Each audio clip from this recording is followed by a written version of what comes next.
La siguiente empresa que vamos a presentar con sus ejecutivos, su CEO y su chairman, su nombre es Resonance y está en la ciudad de Santiago.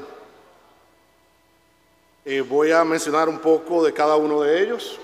Christian Georgi es una persona que es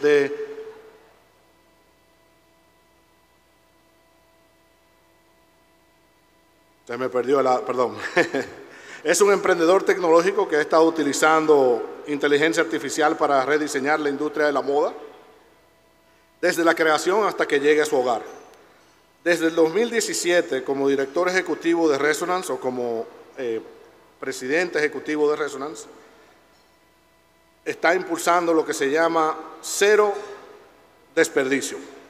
Ante este trabajo y antes en otras experiencias, el señor Georgi fundó Tidemark en San Francisco en el 2010, una plataforma de aplicaciones basada en la nube para análisis y planificación financiera. También fue Chief Technology Officer y Senior Vice President del negocio de aplicaciones SAP, donde fue responsable de impulsar la innovación y el desarrollo de las aplicaciones principales de SAP. Es originario de Rumanía, tiene una maestría de Ingeniería Mecánica y Ciencias de la Computación de la Universidad de Bucarest y ha aparecido en numerosas publicaciones, incluidos el New York Times, el Wall Street Journal, Forbes, CNBC. Ahora, el señor Georgi, como dijimos, es oriundo de Rumanía y en los años 90 tuvo que cruzar nadando el Danubio para poder estar en un campamento por un año y luego pedir visa y llegar a los Estados Unidos. Es una historia viviente el señor Georgi. El señor Leningham Lawrence, que es el chairman de Resonance a lo largo de sus 35 años, Lawrence Leningham, presidente ejecutivo y cofundador de Resonance, ha creado más de 10 empresas de tecnología e invertido en docenas de ellas. Ha creado productos y marcas que han trazado nuevos caminos para el futuro de la industria de la moda. Imaginar el futuro del comercio minorista y la moda ha sido un viaje de todo casi 30 años, de comercialización transaccional. Ellos están en Nueva York e increíblemente, por fortuna, llegó a Santiago, creando la única empresa en el mundo que aplica la inteligencia artificial en la moda. Con esto, lo que queremos decir es que en la República Dominicana, esto es un caso real de inteligencia artificial aplicada en los negocios. Hemos oído desde esta mañana a los brillantes expositores decir, o académicos también, decir en qué se basa y qué cuidado debemos tener y en qué se aplica. Se aplica en la banca, se aplica en la salud, se aplica en las finanzas, se aplica en las fábricas y todo eso. Pero acá, estos dos señores, creadores de esta tecnología, lo aplican en su negocio día a día. Sin más preámbulo, los dejo con Christian y el señor Leningham.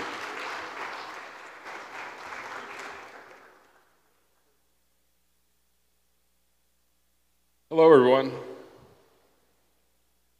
Thank you, first of all, for having us. Are we going to bring my slides up? Right click.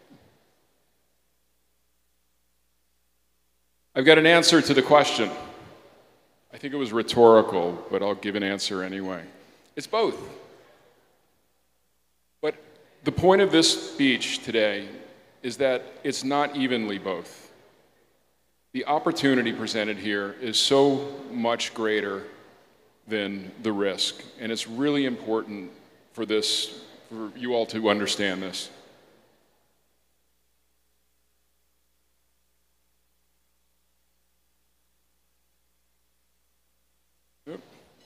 I may have. There are two things that I think you should think about. Talking robots notwithstanding, everybody's going to be disappointed a year from now. The hype is going to be amazing. And you're going to look a year from now and say, oh my God, this was nothing. And in 5 years from now, you will look in wonderment at how much everything around us has changed. And that's the important thing to know with innovations that I've been around long enough and seen these cycles that this is what will happen. What's also important to know is that as an investor, as an entrepreneur, I've made more than 100% of my money in times of incredible change and turmoil. And we're about to enter incredible change and turmoil. There's also something else that you should know.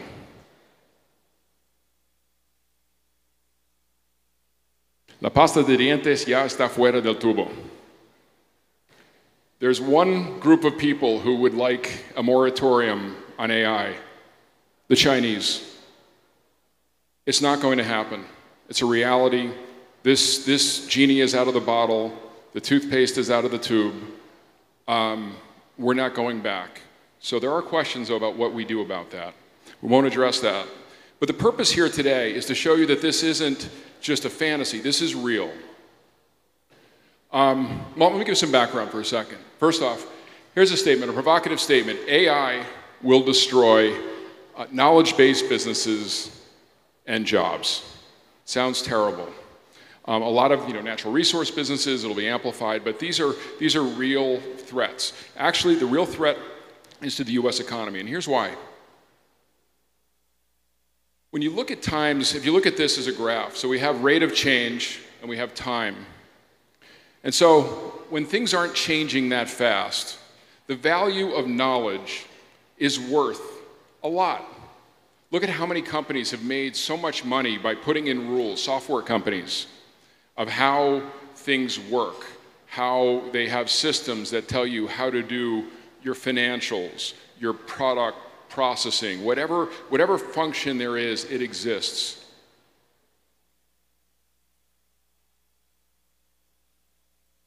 And when you're a market leader based on knowledge, you're going to do everything to protect it. So what's going to happen over the next few years is everybody who is a knowledge-based company will fight against this.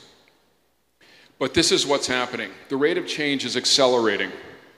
This is not just change accelerating, this is the rate of change accelerating.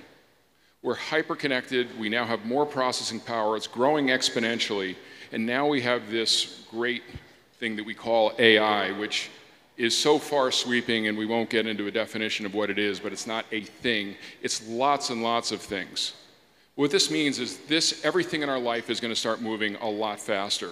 And when you're moving fast, that same amount of change that you see in those vertical lines happens over a very short period of time. And that means that knowledge, it's not worth that much. And we're right here.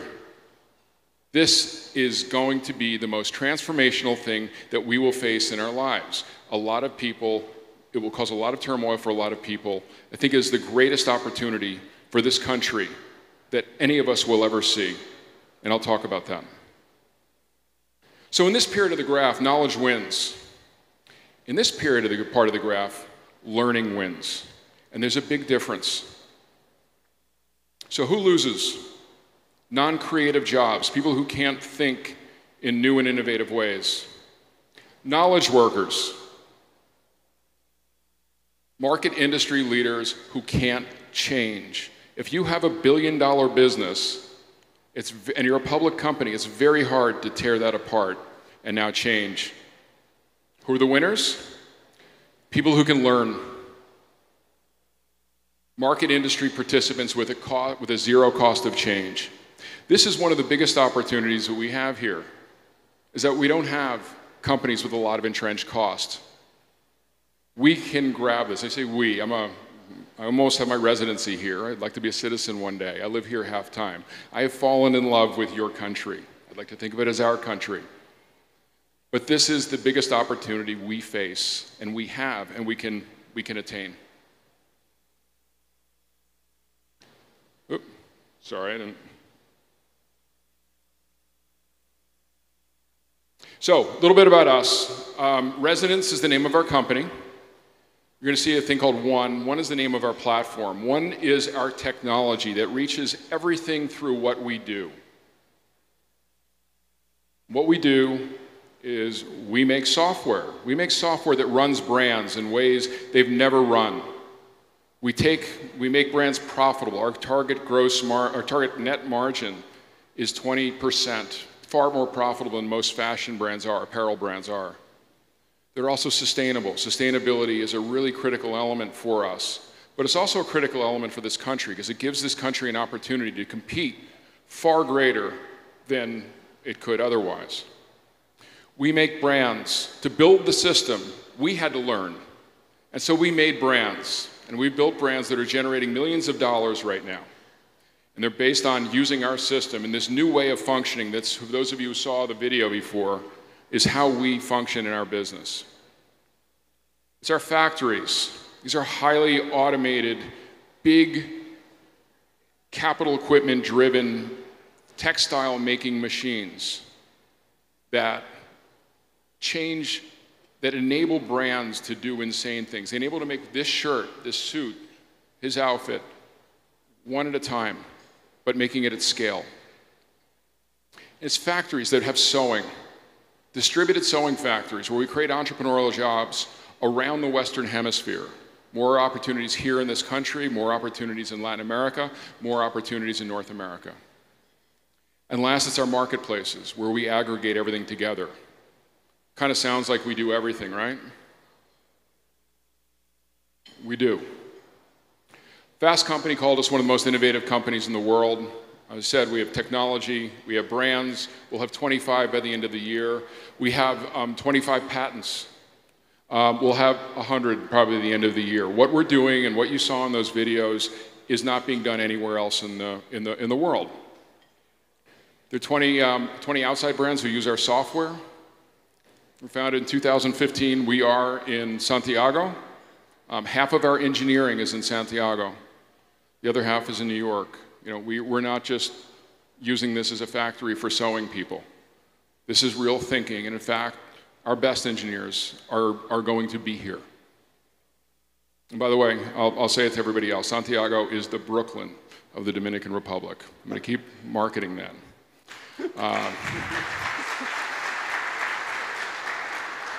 He and I founded this company, and we've been around, we've seen a lot. This is our opportunity to change the world, and we put our own money here behind this to build this. So we solve a problem. It's a really, really big problem. Clothing, fashion, apparel, $2 trillion global industry, and it's completely broken. It's the second most polluting global industry. There's no accountability, there's no transparency. We provide that. Highly, highly complicated. Lots of independent people, independent companies connected. Everything's about economic gains. In the end, you end up with Shein, where basically you're employing prisoners, you're employing children, and it's impossible to compete for this country to be able to build something here, but we don't have to. Broken economics, you know, you can only make money if you're abusing someone. Very fragile. Look at what happened during COVID. And by the way, very dependent on certainly at least the US is largest enemy. It's dependent on China. We've got to have something that's resilient. We've got to have something that's different. And there's got to have something that's independent. Transportation costs by that being far away. And you realize that 25% of everything made is thrown away or burned or ending up in those landfills. You see in Ghana, there was a piece in National Geographic about the Atacama Desert. It's insane.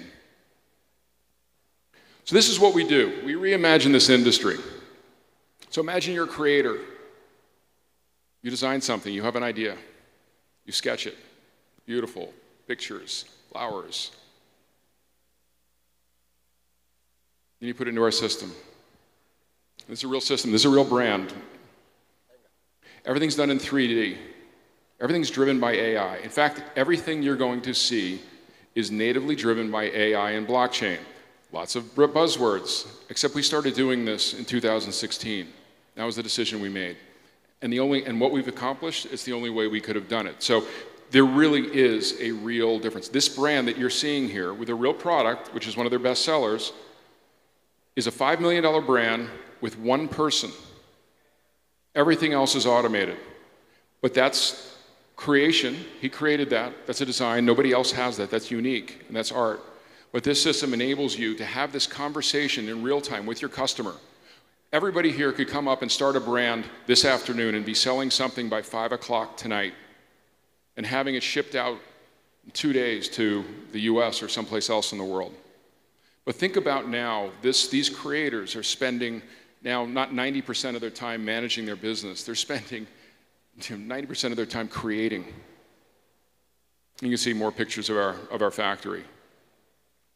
It's really something. I mean, I invite any of you to come and visit, because I do think this is the future for this country. But when you have this brand, well, remember, we don't have any inventory. Nothing exists. This shirt doesn't exist until I wanted it. And by the way, it only exists in my size, because that's the size I wanted.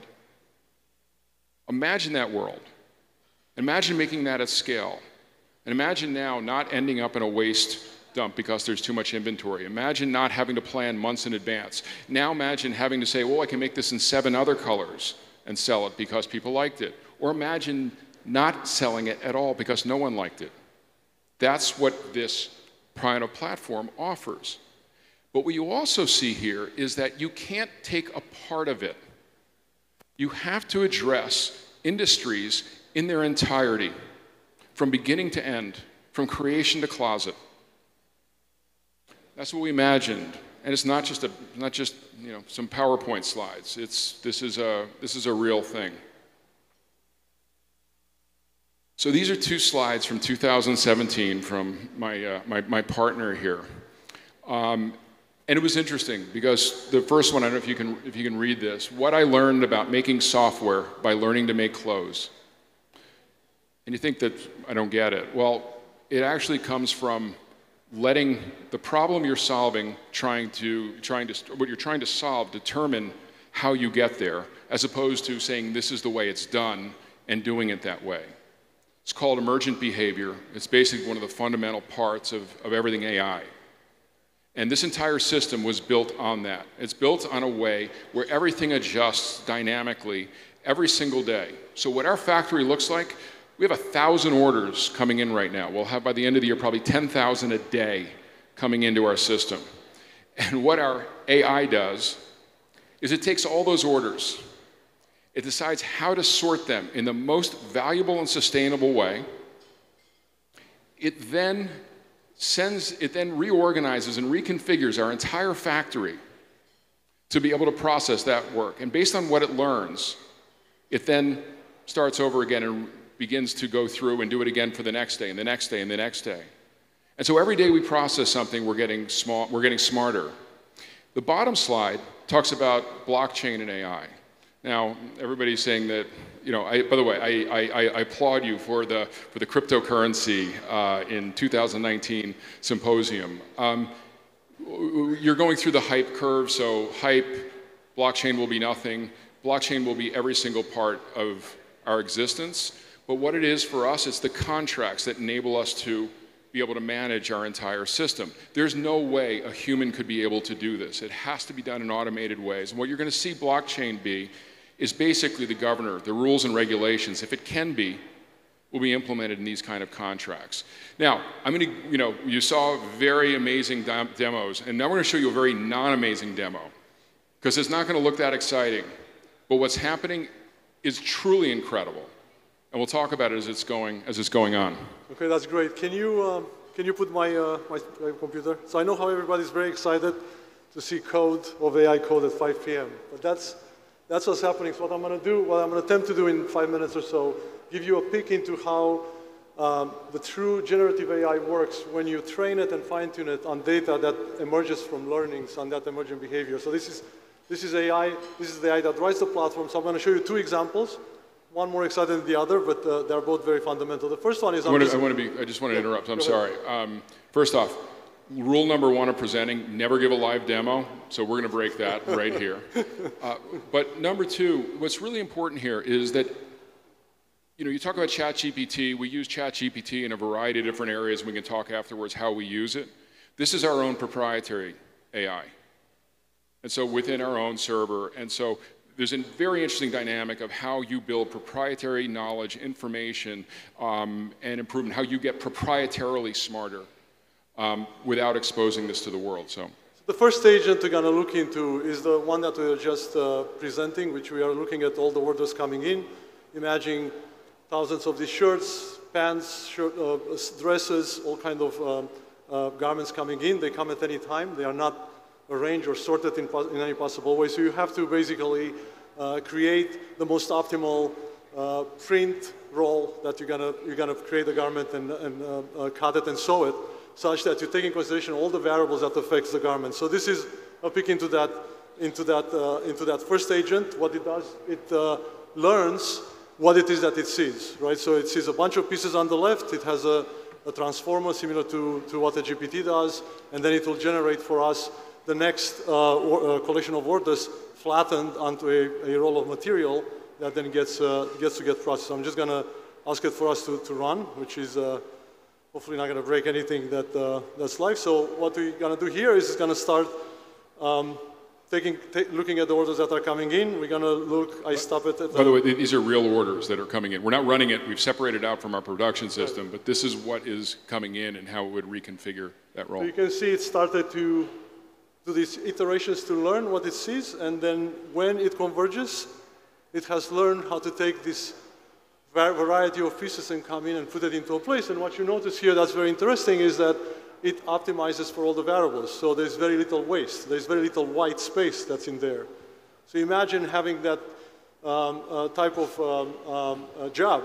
Let's say you take all the orders and try to feed them together in real time to account for how to sew them in the most sustainable way and the most cost-effective way. In essence, what happens here is the model fine-tunes, the Resonance AI fine-tunes on the data that is observed and then creates this type of output.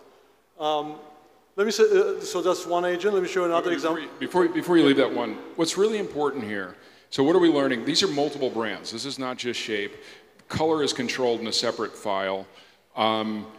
What it's also learning for is how we can use that space. Our goal is to be literally to put color on every single inch of every single roll of fabric that we do. And what we'll then do is we'll make tags, we'll make labels, we'll make pieces that we'll then sew together to form larger things. Our goal is to be zero waste. You cannot do this without a very, very complex generative AI system that enables you to manage this also based on business constraints and basically environmental regulations and rules, et cetera.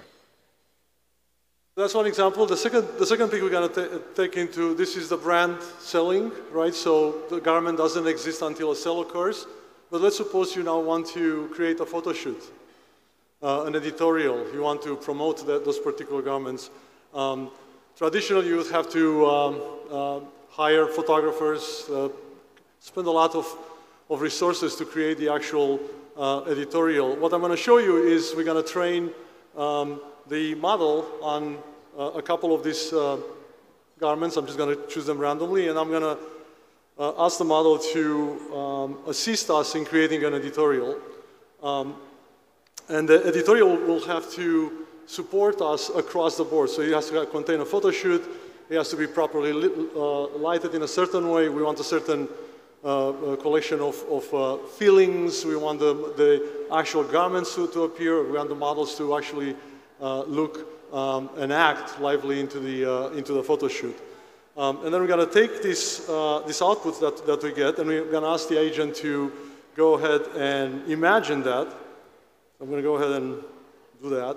And I'm going to do this live, so it takes a couple of seconds, 30 seconds. So what's happening right now is we're taking all the data that we have learned and observed, all the learnings from that particular brand and garments, and it will start generating through something called stable diffusion the actual photo shoot. So everything that you see here that's emerging is the model starting to create various parts of the photo shoot.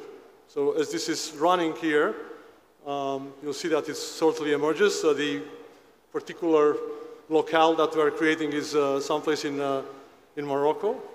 with a very, very specific style, with a very specific lighting, with a very specific aperture, and it's being generated. So this is completely and utterly inexistent. It's generated based on the data and the learnings.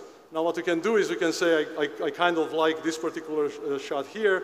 I can go ahead and create a upscale version of it. And so this will now upscale it to a professional looking. This is also generated based on the various type of fine-tuning that we have done to the data and based on the brand's aesthetic. As you can see here, is virtually undistinguishable from doing the shot. And so this is completely and utterly dynamically generated based on the generative AI of the platform that now gets put together into the editorial. This applies to everything. So all these prompts that you're seeing here running live are prompts that are generating the ads for the TikTok campaigns, the Facebook campaigns. It generates particular specific editorial photographs like Vogue, campaign ads. So we can see here a couple of things I let it run, and so this is an ad that's completely generated, and the way you know it's generated is because the text doesn't make any sense. So the text gets upscaled after the generation. This is not common knowledge, right? So it's not based on the general knowledge, it's based on the emergent behavior of that particular brand aesthetic. So it learns and fine-tunes on the very specific, and then we generate that and load it directly and dynamically for the brand site. So these campaigns are created based on that AI, based on our AI platform generating the content. So I should have put in the category there also, if you're a very beautiful person who makes their living as a model, you're probably also going to be in trouble. The photo shoots, the shots that you have for e-commerce, we have a photo studio in our office in New York. On July 1st, we are going to mark the ceremonial opening of our new conference room. We will never do another photo shoot for e-commerce again. May or may not do editorial ever again. But what's important is that not only are we generating these shots, we're also generating ads based on results as we learn. So you think about repetitive behaviors of knowledge, how to place a Facebook ad. We will never hire a person who places Facebook ads because we'll just generate data, we'll run experiments, and then we'll run them across more and more and more brands. So we'll just keep learning, and we'll learn faster than everyone else. This is the promise of AI. Not as sexy as a robot, but actually it really heralds what will be the next generation of companies. So that is real. That's a real thing that came out, and we do it every day. So, do we have big ambitions? Yeah. We want to own this. We want to own this market. That's what we see. What you. I found the laser before. I'm afraid to. All right. Well, I was going to point, but what we see is a Western Hemisphere-oriented supply chain. You see brands all over the world who can access European and Western Hemisphere markets, and you see right in the middle of that this beautiful country, and that's what we envision.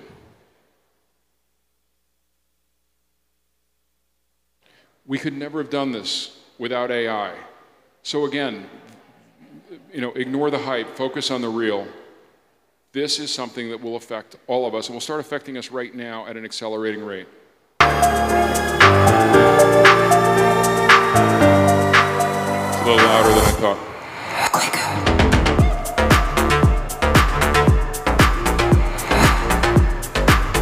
So,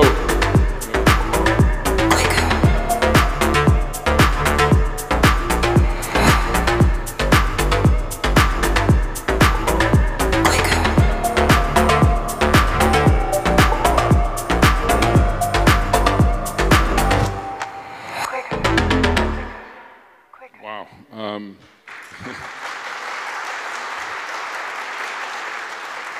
There was actually a really cool scene in there. If you noticed, the two models standing in front of one of our digital printers. These printers are the size of a large 18-wheel truck, and out came. They were modeling these two dresses, and we were shooting this, and out came the same two dresses out of the printer. So to give an idea of how these things happen in real time, so we stopped the printer and said, let's get this shot again. But we wanted to be able to show, this brand wanted to be able to show their customers how things are made. And so on the right is actually a script that we wrote for the creator here to talk about Tencel. Tencel is an amazing material. This is a Tencel shirt. If I took this, stripped the buttons off, and buried it in the back, it would be gone in a year. It's the most sustainably made fabric on the planet. And so we needed the creator to talk about it. And basically that was the prompt, and that's what came back. So we get an idea of, it's not the most amazing script, but it's exactly what we needed. So when you think about how this technology leverages and amplifies and changes even day-to-day mundane tasks, it affects everything.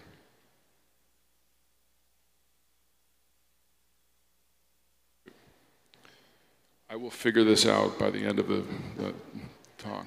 Okay. Change is opportunity.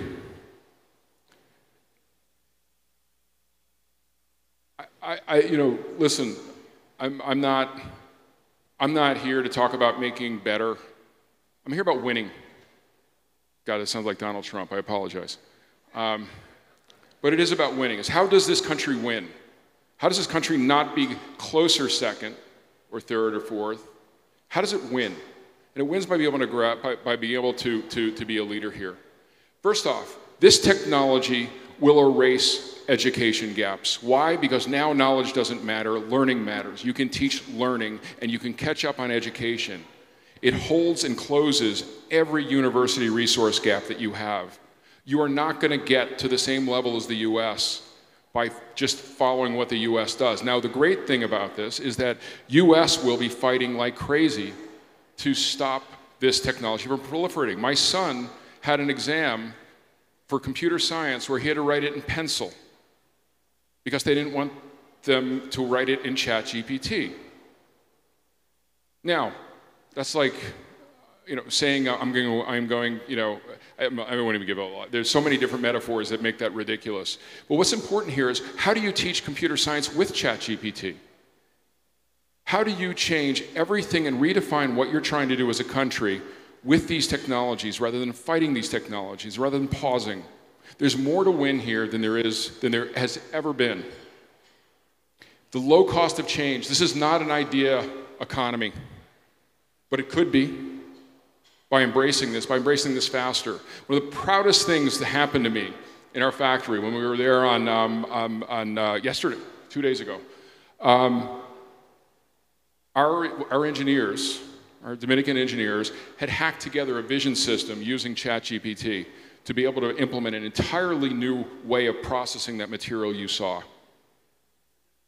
Nobody had ever done that in our company. Nobody had ever done that probably anywhere in the world, given what we're doing.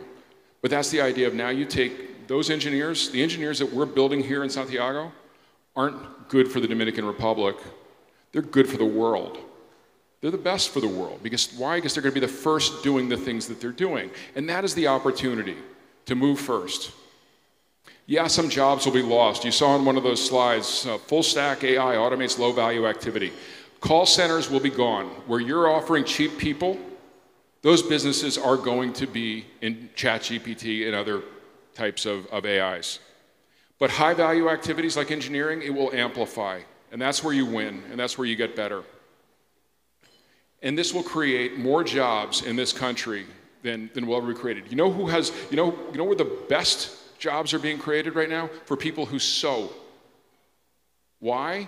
Because what we're going to be doing is moving from cheap, low-wage markets to closer markets where actually skill matters, because there's not going to be the ability to handle material like a human hand can, certainly for the next 20 years.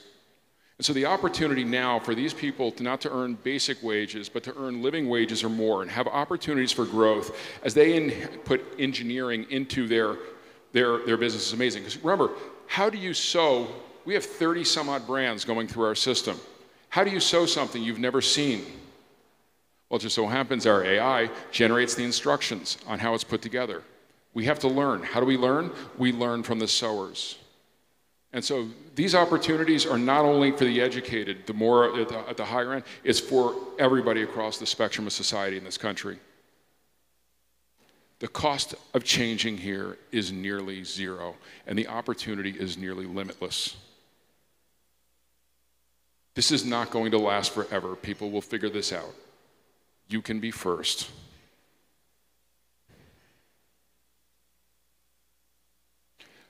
I used to teach at NYU. I taught entrepreneurship, and so my mantra was the company that always learns the most fastest wins. And it's true. That's now changed because now you have tools that accelerate that. But I would also say the country that learns the most fastest wins. And I challenge us to make it here. So with that, thank you very much for having us.